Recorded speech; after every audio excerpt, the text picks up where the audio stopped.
Why is being on time so hard? I suppose maybe, Janez, it's a little funny to start our webinar 2 minutes after, but really, when the title is literally "Why is being on time so hard?" Right? Gosh. Yeah. No, that's great. Well, we don't do webinars in CI. That's right. That's right. That's the problem. Oh gosh. First off, thank you to everybody for joining us today. Today, our topic is why is being on time so hard? How to establish and maintain continuous integration in your organization to deliver on time. I really feel like this is an important issue. Got some information about why it's an important issue, and we want to kind of leave you with some practical advice on, some more stories, talk about kind of some things both Janez and I have seen, and leave you with some practical advice on how to get started. Myself, I'm Joe Schneider. I'm the founder at Dojo Five. My background is an electrical engineer, computer engineer, lots of years in autonomous vehicles, in professional design services, in startups, and a number of things, and ultimately kind of doing professional services and products to modernize embedded with Dojo Five. And with me today, I've got a really amazing dude, Janez Ulcakar, the iSYSTEM CTO. I'll have him introducing himself real quick. Thanks for being here, Janez. Yeah, thanks for having me. My name is Janez. I've been with iSYSTEM straight out of university for 30 years now. It was a garage company in the beginning, and soon I became the lead engineer, attained the title of CTO as soon as there were enough of us to to justify that.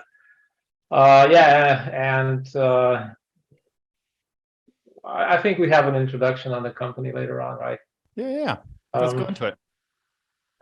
Yeah, okay. Yeah, so 86 is where we started. I wasn't there at the beginning, a couple of guys before me, and we were just basically doing stuff that we needed to do our own tinkering, like how to avoid all the way for erasing EPROMs, doing some EPROM simulators, and then we followed up with, in the beginning, the in-circuit emulators for the early 8051s and the likes. And then as the technology progressed, we went to on-chip debuggers, and eventually we managed to get into, to become recognized as reliable suppliers of development tools for critical industries, specifically anything safety. So automotive, aerospace as well, so transportation, medical, stuff like that. And well, compared to the usual debuggers that you can buy, let's say, cheaper than our tools. So what do we do besides getting the application into the flash and provide simple breakpoints? Is that we focus a lot on everything that is specific to an SoC. By SoC, we mean basically, even if it's a microcontroller, it's so complex these days. You need to treat it carefully. You must avoid bricking the device, which is quite easy to do because the vendors try to lock their devices once deployed so they don't get copied. We provide advanced analysis in real-time execution. So timing is when you have some timing constraints, and basically you need to prove that for every step of the algorithm, these constraints are kept. Coverage is used in proving that the testing vectors are accurate enough, sufficient. We support a variety of RTOSes. So what does support mean? So that you can look into the state of the RTOS as well as timing, analyze the RTOS as well. So how quickly are the interrupts responding, maximum latencies and such. Unit tests without instrumentation. So again, if you're testing, usually you will need some tool that will throw your code around and insert some instrumentation points, recompile, and then test, but some industries require that the code that is being tested is the code that will actually run on the target. So instrumentation in that case is not allowed for that purpose. And we have been also doing some stuff that is like additional value, so high-speed data acquisition, either inside the CPU or from the networks with some basic Hill hardware as well. What's important that for almost 15 years now, we have an SDK, which allows any external application written in several languages. Python is the most often used to control our tools. And that was what initially allowed us internally to establish continuous integration systems internally at iSYSTEM. And we've been running it for many years now. And we see that our customers too are making good use of the SDK, and especially in integrating our tools into the CI on their sides. So our business model is maybe different to some other embedded companies like our customers. They need to deliver really well-tested, feature-complete products before putting a human in a car, right? But these customers ask us quite often, so we have a new device here on Friday, and also on Friday we need your tool to support that. So this extreme agility is our daily cycle. Yeah, I love this business model. I just got a new chip and I need it tomorrow. This is I think all of us can relate to that. Oh crap. Yeah. It turns out my debugger doesn't work with this chip or whatever. So awesome. Thank you.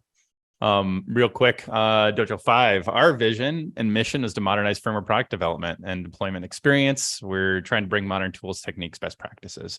And you can see our values. We are a team of, really, we focus just on the firmware side. And that's why it was so exciting to talk with Janez and explore kind of what we can do together to kind of, because iSYSTEM is on largely the same mission to move the embedded industry forward. And I think we've got a lot of parallels in what we do. They have a lot of value established initially. And many years of experience in this. We're newer, but a lot of passion around it. So that was why this was sounding so interesting. So we wanted to get into now, like, okay, this problem that brought you all here. Schedules are, at least in the last EE Times survey as of 2019, 60% of embedded projects were late. Either, sort of late, a little bit late, or very, very late. And over half of projects are having this issue. And that's, I think there's no question, CI is one of the major ways that there are a number of studies that we found that have been able to kind of using CI to improve the speed at which we deliver.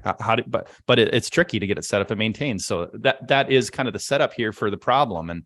And Janez, you had a really cool example here for how kind of like relating to the web industry and how they kind of saw the same issue.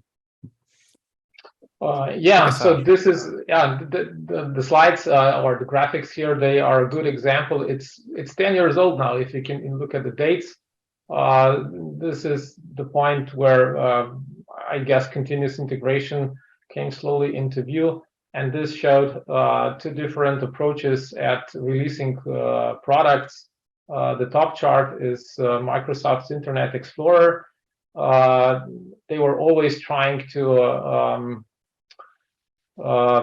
let's say, roll out the feature complete stuff and then support the older version even when the newer one was available, never break anything. This model worked well for Microsoft. For their Windows product, they never broke APIs, and that was the reason that many people stayed with Microsoft for all the time.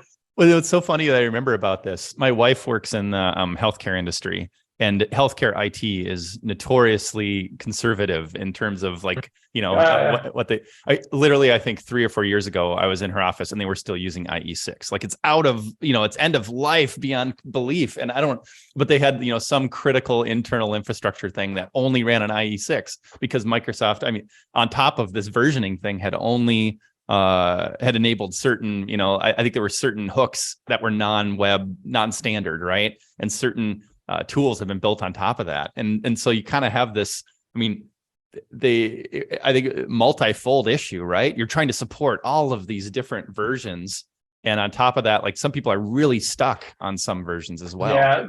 Can you imagine the frustration of Microsoft employees when you're already working on version 9 or 10, and then there's an issue on version 6, something you wanted buried. I could just imagine there was probably the team, the maintenance team, right? Where maybe they put all the new employees on or all the junior guys, right? You could just imagine.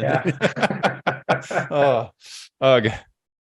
Yeah. So, well, compared to Microsoft, the middle chart shows how Google approached it, and that was really a rapid iteration. They simply didn't put it onto the user to pick which browser version to work with. They just pushed it. Every version just uploaded the newer version of itself, and you can see how the older versions just were pushed out of the market, and you never needed to maintain them anymore. I believe right now they're at version 110 or something, and you never really know when the browser updates itself. And the chart at the bottom shows the market share, right? So the blue line, that's Microsoft. That was in 11, 12, 13. And Google Chrome just overtook everything. And in the meantime, that Microsoft dropped first the Internet Explorer, then the Edge in favor of using the Chromium backend. So this is basically... the problem is that the competition can outrun you. You have to accelerate your pace, otherwise you're out of business. And I want to emphasize too, like it's not that Microsoft didn't have good engineers. Like they have really good and really smart people. Like I think the story here is the problem that is that Chrome changed the whole business model, the whole deployment model, the whole delivery model, the innovation model, and Microsoft just tried to engineer harder. Yeah, sure. Right? It's like Microsoft had good runners, but Chrome invented bicycles, right? Exactly. Yes. And the runners couldn't catch up anymore. That's right. All right. Oops, I flipped a little too far there. So yeah. So the solution. Yeah, the solution is basically again modeled on Google approach, and we have adopted something the same as well. So.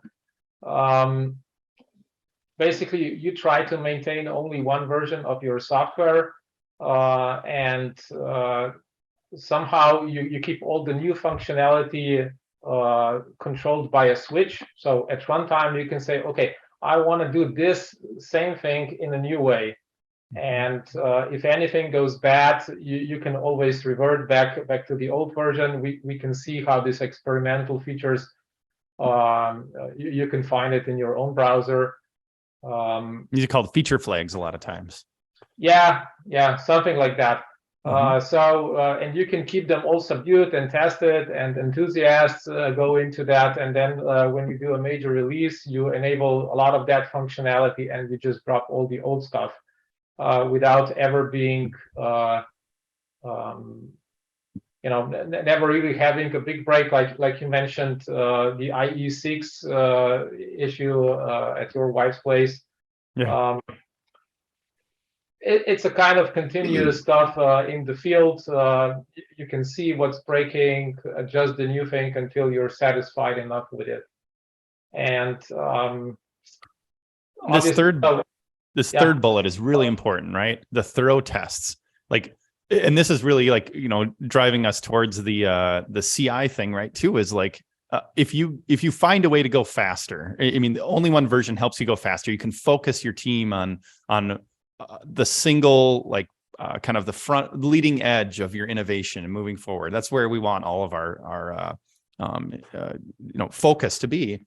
But then how do you do, if you just go fast without some kind of testing, then you're just going fast and breaking things everywhere. Right? Like you're a bowl in a china shop, right? It's like, it's just everything's going all over the place. So this like testing piece is extremely important, I feel, to the solution. And that's one thing that I also think, behind the scenes, Chrome was doing really well. Is they had, I think at that time, if I remember right, they were innovating along like HTML5 standards and like speed tests. They were consistently measuring their speed over time to render like the top 100 pages.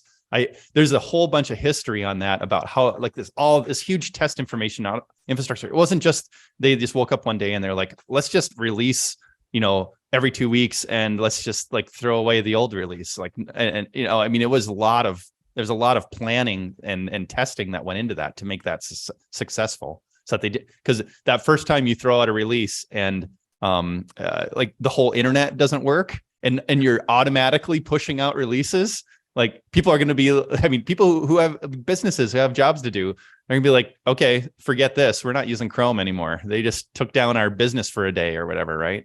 I mean, that's sure. Testing is super important. Yeah, you cannot allow that. So yes. That's the mechanism. Yeah, as you said. So having tests, so obviously even the test-driven development is what everybody should do these days now. You already create them, you have them in place, develop, and then you just move those tests. Once they pass on your desk, you just move them into the CI and continue using them. So you're always so then you go on with the next version, version 11 of the browser, and some old tests that you implemented in version 7 will suddenly break, and so this is the part where you could aggravate users, and you notice that immediately. Exactly. Any regression. And well, what we find here at our company is the most important thing is that also our people are happy. So if you're constantly stressing them, like work on older versions, maintain them, test manually or in any kind of way, stressed people these are not happy employees. Like you can keep an employee either by they need a good work environment. They need to have a purpose in their work, and they need to have a good salary. And if you stress them, you're going to have to pay them more. Yeah. And this is a problem. Like, who's tried to hire in the last year or two? The labor market has been extremely tight. And I don't think that's going away. We do have, in the news right at this moment, there's definitely some tech companies that are doing some layoffs and, we're kind of looking at where is the economy heading overall. But like this tightened labor market is not going away. It's for the last year, it's been almost like 3-to-1 job openings to people qualified to fill those jobs. And it's especially acute in engineering and like technical knowledge services. And so I think a lot of companies are trying to look for ways to like, how do I do more with the team I have? How do I make my existing team be more efficient? How do I keep my employees happy? And that's a really good point too. Like, yeah, sure. Engineers of all people know best that machines are here to help us, right?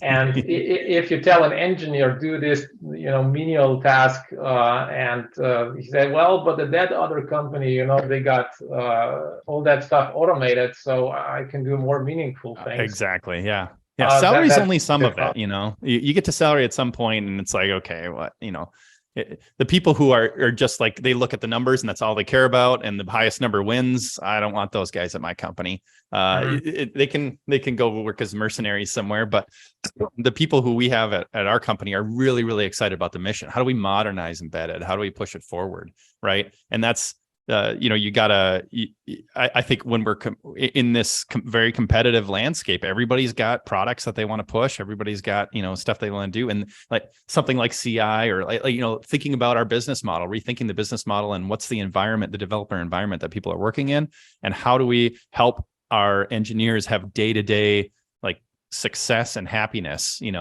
tied together in this environment? What can we do to influence that? What can we do about the system and the environment we provide for them? Because ultimately we can't change the people, but we can change the environment.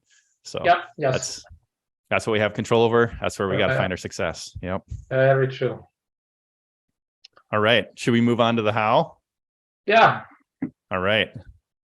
So how do we do this in embedded specifically, right? Embedded has some specialties, right? Right. We'll come to those in the second part. Lots of that stuff here is universal, so I assume everybody here knows at least something about the CI.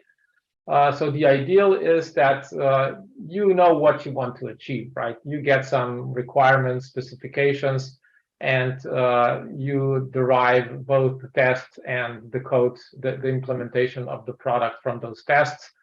And ideally, the tests are already in place so that you can start working, and tests help you to see, okay, this is still missing, all the tests that are failing, you implement everything. So that's like test-driven development.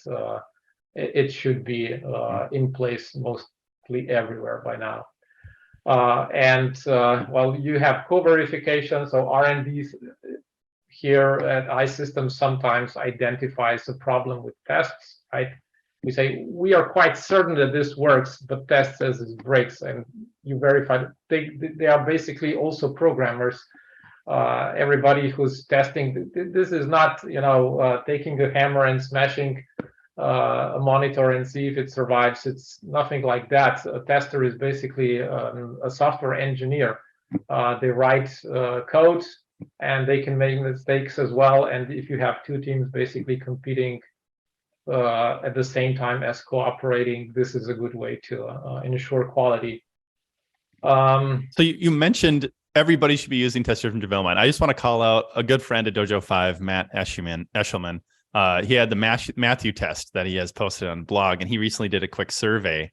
Now, what's interesting is that, I mean, his audience is fairly, modern, I'd say. And so his results are skewed, if anything, more towards the modern side. And even in that audience, he found that one of the questions is, does the project use continuous integration? 52% of the respondents said no. Is the test-driven development, TDD, encouraged? 53% said no. So we're still at a point in our industry where, like, for some reason, like CI and testing is still hard, and it's or we don't understand how to use it, or we don't just have understanding of why it's valuable, and how it can improve efficiencies on the team, which is really interesting, right? That's the state we're in right now.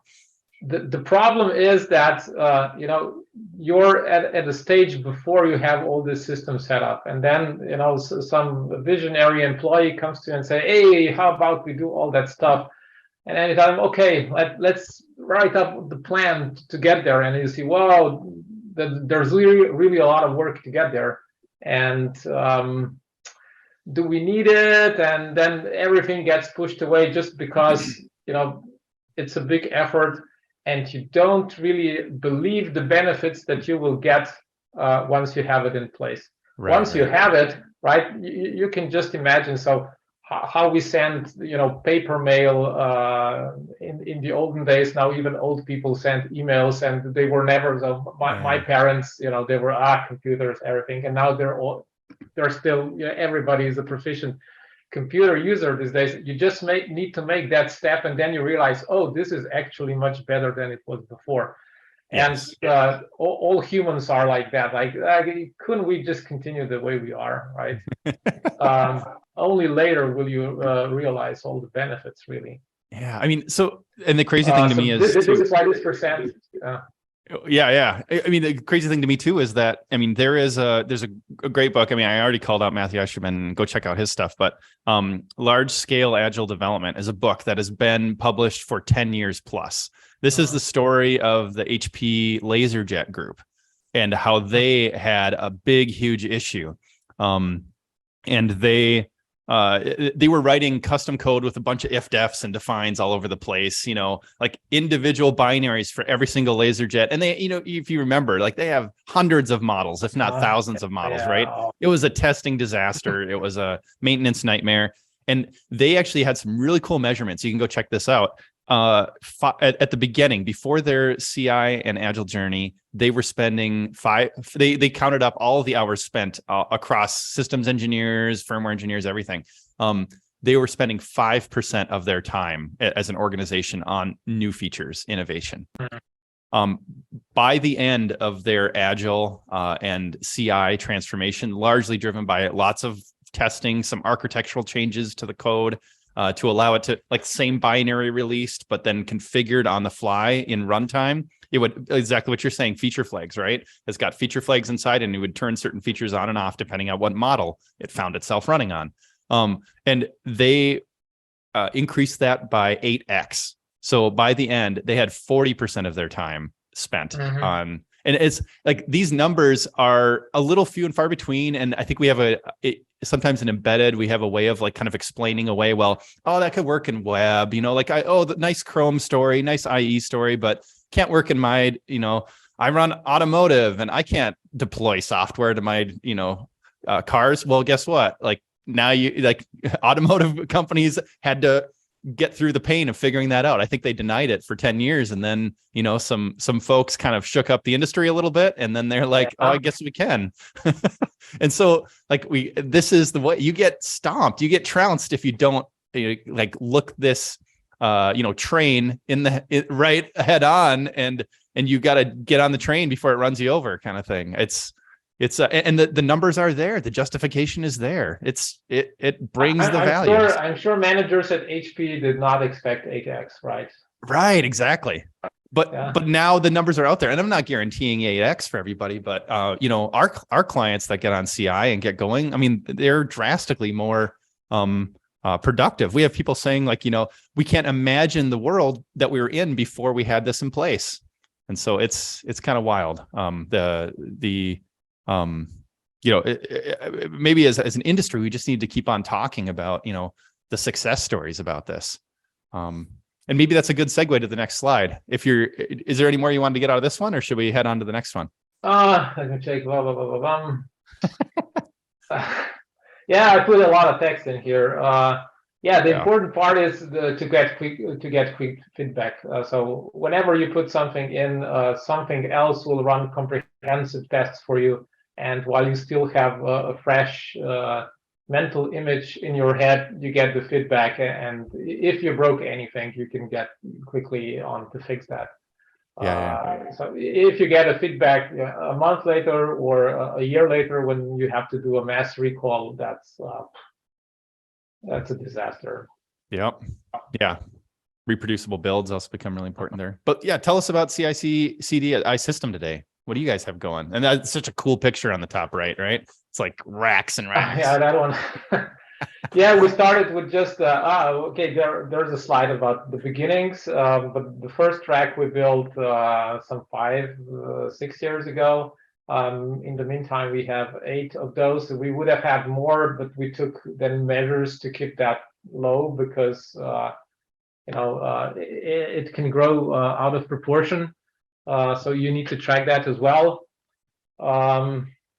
So we run Jenkins is our top driver of CI. That guy runs in a virtual machine, and all the CI nodes that build our applications, that test all the stuff, we use a kind of a clustered approach. So these are all physical machines which don't need to be super state of the art. If anything dies, just here over the street we have a refurbishing company. They have PCs on standby.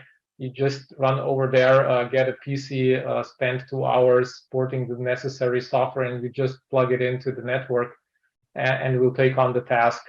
So we try to keep minimum 3 machines in the same role, so there's a high failover, and you don't need to have that stuff running 100%, right? So failure is an option. If you don't allow failure as an option, you have to pay a higher price. So on every stage, it's better to just add some redundancy. And when you run this internally, this is actually how you guys build and test your products, right? Yes. So our product consists, we have 5, maybe 6 million lines of code, and some of it runs in our hardware as firmware, and even that is quite large. And then there's a huge software on the PC. WinIdea is the main application that is akin to the Visual Studio, so an IDE with focus on accessing everything from a device.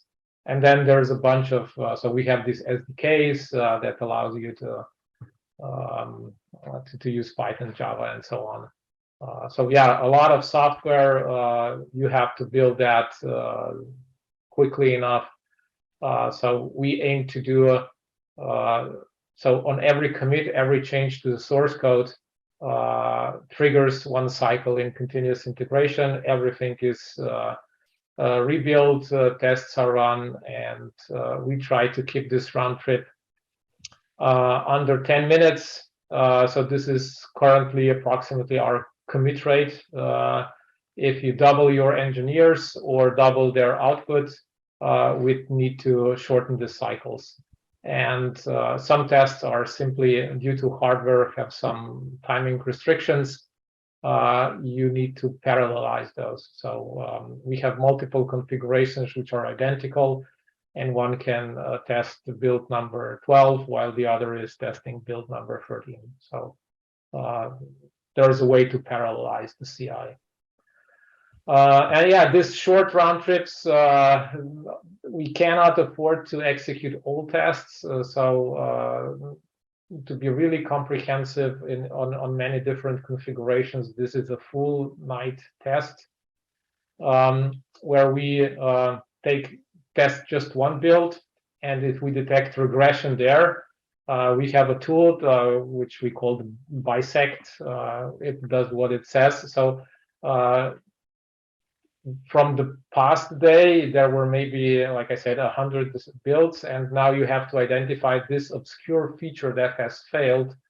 How do I identify that one? So this tool will then take this 100 builds and just start bisecting automatically in which version that particular feature was broken. And so the engineer gets the feedback the next day, which is still better than months down the road. But for critical features, yeah, you get the feedback within 15 minutes, for example. Yeah, wow. Very cool. So maybe we talk a little about the journey to get there. This is all shame and pain, which probably most of you guys identify with. So the red is the pain, and green was the cure. And for everything you see, okay, now we fixed it, and then a year or 3 later there's some problem with that, and you need to take another measure. So in the beginning, that was, maybe some of you remember what floppies were. We were mailing them to our clients. Everything was really slow. We could release one version. There was almost no testing other than it didn't crash, and just mailed it to 100 customers that we had maybe at that time. And then as the pace of industry accelerated, you went to email, and when you had too many field complaints, you start running the tests. And when there were too many, we started stopping the R&D process and asking everyone, okay, now you test. And we had printed checklists, like go through those features and make sure they work and fix them. And nobody liked that, right? People were miserable. So the emphasis here is miserable. And the checklist said you should test this 5 configurations. So you have to, somewhere in the company, you have to gather the hardware, steal it from other guys' desks, and that was additional stress. So we said, let's put some configurations on one big table in a locked room. And eventually this in 2013, there were so many, we started building racks. You got the test stands going. But in the meantime, this SDK happened for us, which allowed us to automate the tests. So the checklist that said, okay, program the micro, now run and set breakpoints, it should stop, and you should read the variables. And the SDK allowed us to just create a script that would do everything for you. So and by the end, you're at CI Jenkins. And what's interesting about your story is that it looks like test came first. It was like quality complaints, field complaints, let's build test. It started with manual testing. Then it was like a little less manual, but you hadn't really automated. Then you went to automation. And now you're like, let's just do this automation all the time. That's really interesting. I mean, but both things are painful, right? If the customers are complaining about low quality, that's painful. You have to go back and fix it for them. Then you ask your people to test more, and that's painful for them. And the entire progress of human civilization is driven by pain. So you don't want to live in a cave where it's cold and get eaten by a bear. So figure out how to build a shelter that's warmer and safer. And this is what got us here. And everything is driven like that. And unbelievable. It's an automated process, right? You should just when people come to you, if you're a manager and people come to you and say, well, people are complaining, listen to them and figure out an efficient way to make them less miserable. Yeah, help them be less miserable, help them be more efficient. Yeah, and I think that's the efficiency gains that we've kind of been talking about the whole way through. That's the common thread here, is how do we help our people be more efficient, use their brains as knowledge workers for the innovation and not for the infrastructure, not for the building kind of the setup. Yeah, so that list ends in 2017 when we started with Jenkins with the true CI, when everything got really automated. And one would think, okay, we're done, right? No, you have to continuously grow it. So the problems, the pain did not go away. There's still competition. They have CI as well. They can innovate fast enough as well. So you have to stay ahead of them, or else you're out of business. So what has changed, right? You have more people, you have more changes per day, and you have to scale. Like I said, the test stands, they grow in numbers. So one side effect that we had is that with the test stands, we didn't need, when you need to do some R&D, get access to a hardware, we have enabled through another tool of ours so that the R&D and test engineers can develop on the targets which are in the test stands, while CI is still using all those configurations. Yeah, it's resource sharing. Like the test stands are expensive and they cost money and to set up, and sometimes they're kind of a limited resource, and you need to schedule them, you need to share them. You want these automated systems running, but at the same time, you want to have access to it for ad hoc tests. And sometimes the hardware is really expensive, or we put in hardware from our customers or from our partners, a silicon vendor. We'll send you one board for this new device, but 3 people need to work on that, right? And then you can either just shift it left and right, or create some kind of a sharing. Yeah, so many places I walk into, they've invented their own solution for this, and it's always so solution one is you give the resource a calendar in Outlook. And then people are like scheduling blocks. This is pretty. Doesn't work for CI, right? So that's like the poor man's version of this. But the thing is, it is a big lift to try to build something like this on your own. But there are, I think some pretty solutions out there that allow you to do this resource sharing really easily without having to. Build something in-house or do something substandard, like let's use an Outlook calendar. I can just imagine some manager somewhere going like, problem solved. We've got this calendar. Meanwhile, they're very inefficiently using this resource, right? So it's kind of funny.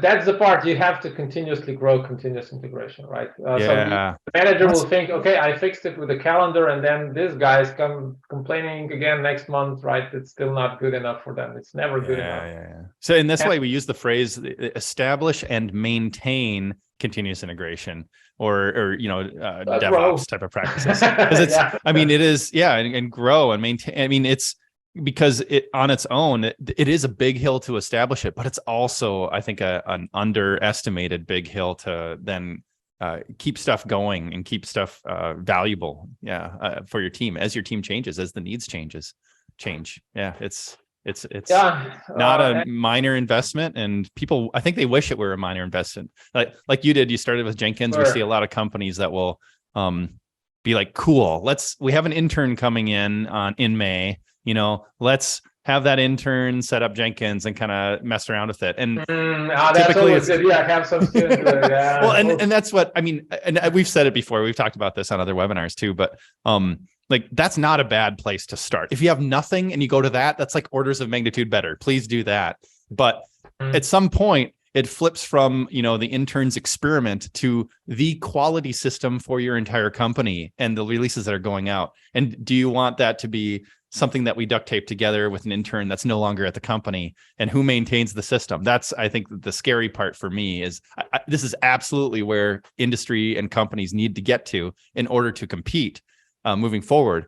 But it seems like a lot of it has been kind of like duct taped together, a couple of tools with some scripts, and that just grows into an enormous maintenance burden. And typically what we see is that the systems will be largely unmaintained, and nobody really knows how to fix them. And it works maybe for a very small, maybe it's the builds are working, but they're not doing code coverage. They're not doing some of the more advanced, like static analysis, dynamic analysis, like deployment types of things, because nobody knows how to piece this thing together. And it's an in-house custom proprietary system that's, scripted together with 5 different languages. And that is like, we got to get out of that pattern because that pattern is not sustainable. And that's what's killing a lot of folks from getting onto this. It's too hard to establish it in the first place because they feel like they got to duct tape it together. Yeah. And then once they get it, it falls apart. So anyway, yeah. We did an analysis here internally. I presented it to the management at some point. Mm-hmm. The cost of running CI, you have to, with embedded, you need to have hardware, right? If you're just a software company, you're just running virtual machines, and all this burden of resource sharing or degradations of hardware when flash wears out, for example, on a test unit. This is additional specialty that awaits you in embedded, dealing with hardware and sharing resources. And so we just put all the figures together and came to the point where we said something about 10% of the cost of R&D spending is the CI. Is just maintenance on the CI. Yes. Yeah. And that is a lot. However, you have to consider, so what is the rest of the cost of R&D? It's mainly the salaries, right? And if you believe that CI will improve, the not 8x, if you can just improve like 20%, you already doubled your investment into the CI. Exactly, yeah, and it's easily that, right? It's 8x from some companies. So yeah, sure. I mean, if you can double it, it's so brainer. But the answer isn't to throw it away, though, is what you're saying. Like, you don't want to just cut it. The answer is to like reinvest in it, and maybe consider whether your internal people should be focused on a proprietary system that's not really core to the business. That's the trick. Yeah, sure. Don't invent everything yourself, right? Don't build your own computers, keyboards. Just buy that stuff and integrate it well. Yeah. So tell us about these less obvious stumbles. So stuff that you don't expect. We had this test room, right? The one that was depicted in it's actually right behind this door behind me. And we wanted to repaint the walls, and it took 3 days to repaint it because of complications. Why was it so hard for them to be on time? You would ask yourself, but shit happens. So for those 3 days, we had no CI feedback, and we estimated a loss for the entire R&D for 10 days, right? And the corrective measure that you take is that you have to create a redundancy of your test hardware. So we created a copy, and that this now runs in a different building. So 9/11 attacks, right? You don't take down both buildings. And this was enabled by hardware clustering, which we said. So a cluster means you create identical configurations, and then you have some kind of resource manager that takes care of all these shared resources, and you just say, okay, I need this kind of a target to run the tests on. So everything is just, you don't really know in which rack, so it goes into the log, but you don't really care on which one it's working. And you can switch off an entire building, it can burn down, and you're still online.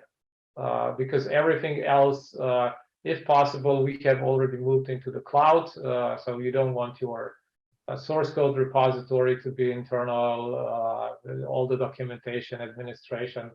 Ideally, if your internet service provider goes down, you're still working. Work from home, that just works. Only this hardware for the test is the case to still keep a VPN. Mm-hmm.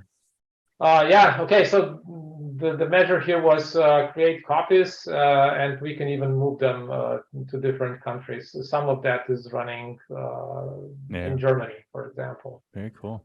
I'm going to move us along. Is there one more on this bullet point that you want to highlight in particular? Just looking at the time, I want to leave some time for Q&A. Yeah, sure. Yeah, I'll just briefly say, if you can ship the hardware to R&D, this is something that we also developed. So basically, it can run at a local distributor or control the power to the unit under test. So our hardware products can now control the power, and you can power cycle them and test them how they wake up. So that was a direct product win. Yeah, and obviously the last measure was how to control the growth of these racks. This is something that like you have to do in your regular source code. So we have things that maybe are not needed anymore are just causing clutter, and this is like cleaning your house every week. You have to do it in CI as well. Yeah, it's an ongoing kind of maintenance type of thing, right? Yeah. Quickly on this slide, what do you want to highlight? Yeah, so these are the internal tools that are actually, we have development teams taking care of each one. So Bisect, this I have mentioned, that helps us focus on the stuff that was broken. The PDU control, so this is power distribution unit. So how to get access, it's also basically our shared resources manager. So locally or so planetary distribution of hardware was enabled by that. And so our test run manager, the stuff that runs our Python tests that use our SDK, we call it fit idea. So whether it's fit for release, it's something that creates an environment like we need to have this kind of hardware, and it needs to be in this kind of state, and then this 10 tests can then execute in that fixture is what we call it. So it kind of optimizes the tests so that they can run quickly.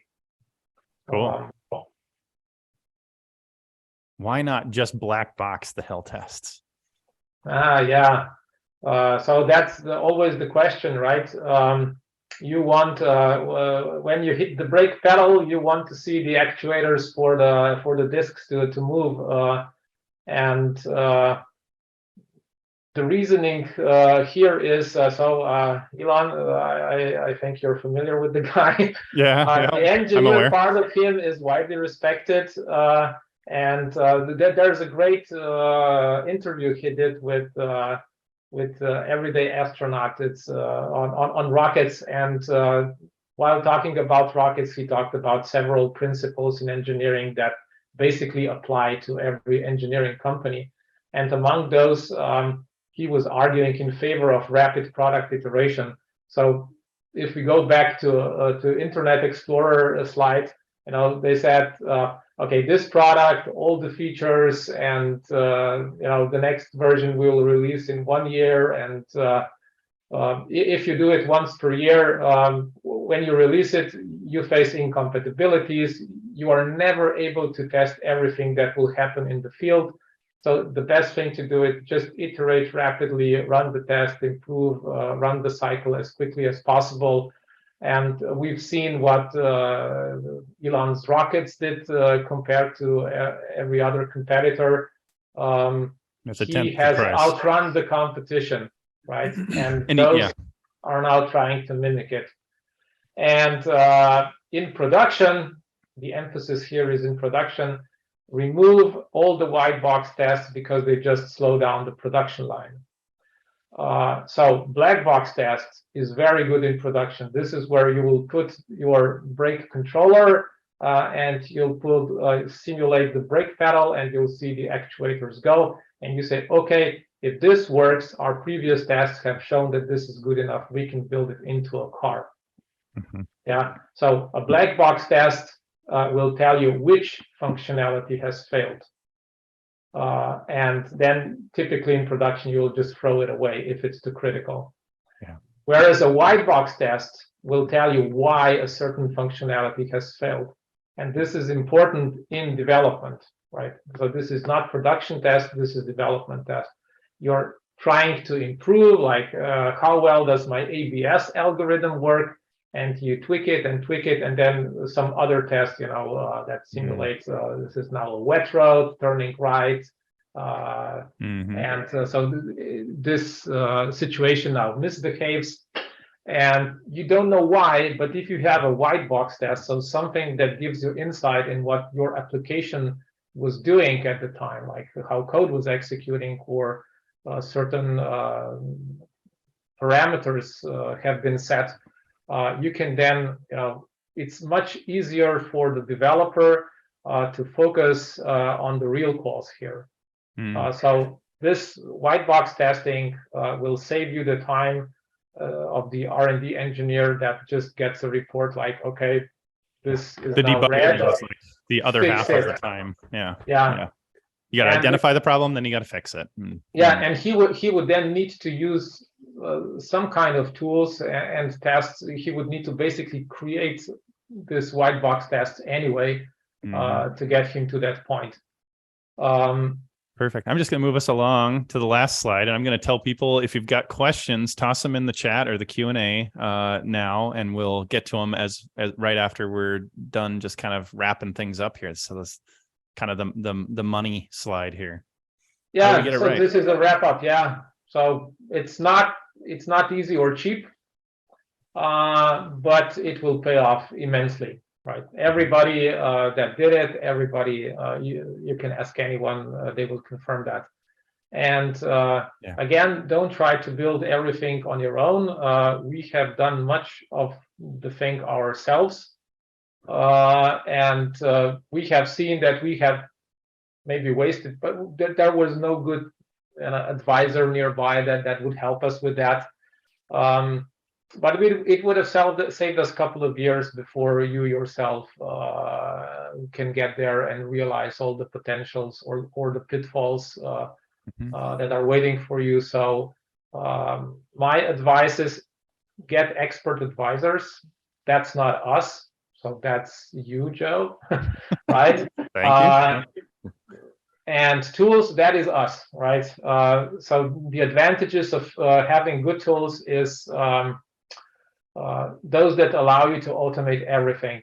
If you have some new requirements, so you need to get some kind of information out of your system, and that's not possible with the existing tool, how quickly can your tool provider get you so a new version of the software that will get you this feature? So a version would be an example. Like there's this micro which has some internal performance counters, and I want to look at the values there. So this is not a breakpoint. This is not reading memory. You have to use some kind of special way to extract that information and deliver it to you. So that's pitching our businesses, and yeah, and I think no questions from the audience yet. What I think, as we've talked about before, getting started on this, it's really interesting that your journey was test first. Some people end up doing CI first and then kind of think about testing. I think either way probably is maybe a step forward. You just got to make sure you bring both, I think, is the thing. It doesn't, as long as the other quickly follows the first. You don't want to get too far ahead on, you get really focused on build in CI and not have any testing to back it up. I'm sure there is some kind of test everywhere, like every developer. So the first test that you do, you build your application, right? If that breaks, you'll fix it because you get compiler errors. And then you will run some tests, and maybe you will automate them just for your own peace of mind. And the synergy with the CI here is that establish a kind of a system where the test that the developer writes for himself to do test-driven development is directly usable later in the CI. So that in this case, the test is written only once. So establish some kind of strategy on how to get there. Right. So there are some basic tests, but you need all your test Pythons, for example, to have identical interface so that the CI will then just call up this interface and execute the tests. And for a singular engineer, he'll probably do it just because he's disciplined enough, but a second engineer will use a different concept. So define an interface on how tests should be written, and then you just need to write them once. Nice. Sounds great. And yeah, if there's if folks have questions about testing, TDD, automated, how to do that kind of testing, or getting DevOps or our product and BedOps set up, that's a place you can go to learn a little bit more about what we're doing. We got iSYSTEM as the blue box products and all kinds of different amazing tools to enable this type of flow. So thanks so much for joining us, everyone. Appreciate your time. Feel free to reach out, outside of the meeting as well if you had other questions. But thank you, Janez, for joining us. Hey, thank you. It's been great.